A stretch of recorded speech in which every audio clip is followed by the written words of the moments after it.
takes an emotional toll on you, prepare yourself for Chrissy Metz's heartbreaking and heartwarming new memoir, This Is Me, Loving the Person You Are Today. Please welcome Chrissy Metz. Now, Chrissy, this book is part self-help, part memoir. What advice or what do you want people to take away most from this? Oh, there's so much in the lessons that I've learned. I just want to pay it forward for the people that have been so gracious to me, that I think mostly that nothing is personal and that hurt people, and that you can forgive, I think, anybody. Those are sort of the cliff notes. You think that's true? You I can do. forgive anybody anything? Really? I do. I don't think you agree have with that. to. I think you have to. I don't that is agree with great. that. Yeah. Sorry, there are some things that are unforgivable. I understand. Yeah. Absolutely. There's things that are just, you can't even fathom Right. somebody would do. But even if it's for your own well-being, you know, not necessarily, of course, the other person, but I think you have to do it for yourself. And you write about forgiveness. The book Yeah. is wonderful. You reveal a pretty rough childhood of poverty and abuse by your stepfather. And you write this: I don't remember why Trigger hit me the first time. He never punched my face, just my body, the thing that offended him so much. And we reached out to your stepfather for a statement, and he chose not to comment, but has said that he loves you.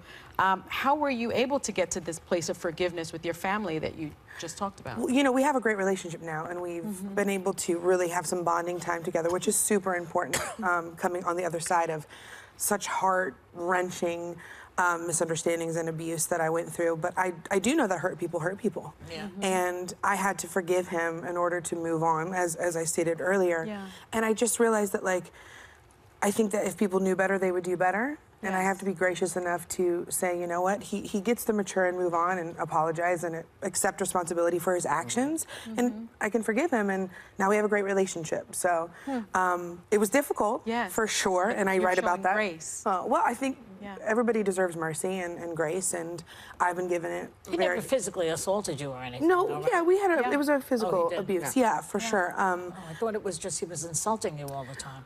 I mean that, Yeah. But hurt people, Yeah. and so we can be kind and gracious in their pain, you know, to move through ours together. So Yeah. Well, you have to, you know, at some point you have to realize that, you know, sometimes people don't know any better. that's right. You know, sometimes right. they don't, and you gotta. That's right. You gotta find it. It's hard. It's hard to do. That's and right. some of, you know, what some of Kate's storylines in This Is Us sort of mirror a little bit of you. Was that on purpose? No, I think that, you know, Dan Fogelman, who's our writer-creator, Kate was loosely based on his sister, very loosely based, but they had some real authentic moments that they have shared together that they were able to pull from. And I think perhaps Chrissy has informed a bit of that, but I think Kate is who I was, and I'm moved past and through that, and she is. Well, she's a character now. Right, right. Not you. Right, she's fictional. Yeah. And people are like, Kate, and I'm like, I'm Chrissy. So similar but different as well. You know, your dating stories are very fun, interesting, but not so funny sometimes, but relatable. Yeah. You know, like you said that you dated online for a while. Sure. And then, this was heartbreaking that some men are embarrassed to be seen with you. You write in the book. Right. Me too. Well, first of all, they don't know what they have, and second of all, it's their issue. That's you know, right. they're projecting on us. So. I know. Yeah, it hurts my feelings. to hear that. It is. It's hard. And then, but you developed a dating tactic that helped you with that. What was it? Yeah, halt, Halt. which people have used for many years. But are you hungry? Are you angry?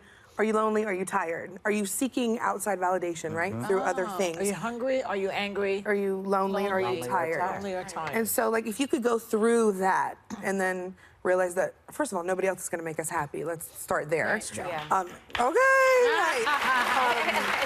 And then, you know, what are we seeking that attention for? Is it maybe we're all those things, and like, Well, let's you come funnel across that. as needy also, which is a turnoff. That's to a lot not of cute. people. Yeah. Not that I haven't one been wears needy. that well. Full disclosure, I've been needy, believe it or not. But nobody. Everyone's it's not cute. needy sometimes. It's Sure. just that when you're trying to hook a man, it's not a good idea. They don't like it. They don't like it. No. Well, you know what I loved also about the book? You say you refuse to abide by the so-called fashion rules for plus-size women. Like, you have to avoid bold colors, you can't wear prints, Why do we all need to let go of these crazy rules? Well, my question is, like, who made them? Yeah, men don't seem to have those Right. rules. That's another show. But, like, do what you want to do, and, like, who has dictated what looks good and what we should be doing? And Right. I think that we have to do what makes us feel good. And so many of us care, me included, about what other people think. And then I just got to the point where I was like, if I'm uncomfortable and I can't have a conversation with you because I'm not present because my shoe was about to fall off, or or my it's too tight, or whatever, all of that. And so for me, it's about comfortability, functionality, but also, yeah, I want to look cute, but you can do what you want. Like, why are there rules were put in place so people weren't hurt? I'm like, I'm hurting you? Like, I'm offensive, and how and why? And that's, you know, people's perception is their reality, so. I like that. Have you had a lot of therapy? You know, no, not a lot. Joy sounds like she has. Joy loves No, therapy. I do talking Well, about she therapy. sounds like she's had a lot of therapy. I know that's where it came from, but you sounded like crazy Aunt Joy. No, but like it's so important to talk about your feelings. Why is that crazy to ask somebody if they had therapy? Because it came out of nowhere. You know why? Because I'm actually listening to the woman. I know. I'm actually listening to you. And what you're saying sounds like you've been working on yourself. Yeah, I mean, I've got to. Yeah. Well, Nobody how else not is to going be. to. That's what we're here for. This That's whole how you learn not to have to care about what people think. Right. I know that. That's how you learn to say, you know what, I'm wearing the flats because they're more comfortable. Right. And I know you don't think they're cute, but Right. you're crying because your feet hurt. Right. Yeah. So you have to happy remove a here? nerve from your Yes. heel, and There you go. I'm good. Yeah. I'm good on You that. know. Well, I want to talk about the show because there are so many fans I know out here. And here. But this is us. Just wrapped its second season with Kate and Toby getting married. Yes. We also got a peek into the future, and it seems as though Toby's battling something, possibly depression. Yeah. The internet's running wild with rumors about what this is about, Beth's future. Can you give us anything, like a little... Well, I love that something? people just assume that she is Beth when Randall's speaking to Tess, and he's like, well, you have to come and see her. Like, who is her? We don't know yet. And that is the genius of the writers and Dan of So the it's show. not her? Not necessarily. Who knows? So it is her. You don't know. Chrissy. It could Nice be. try. It could be. And I'm not kidding you. Next week it could be somebody completely different. So I couldn't tell and lie to you either. So. Why do we have to cry so much during the show? Because it's beautiful. Because it's a I don't get that. catharsis for all of us. So much Because it crying. nails relationships on every level Yes. so perfectly Yes. and gracefully. Yes. Thank you so much for being here. Thank you.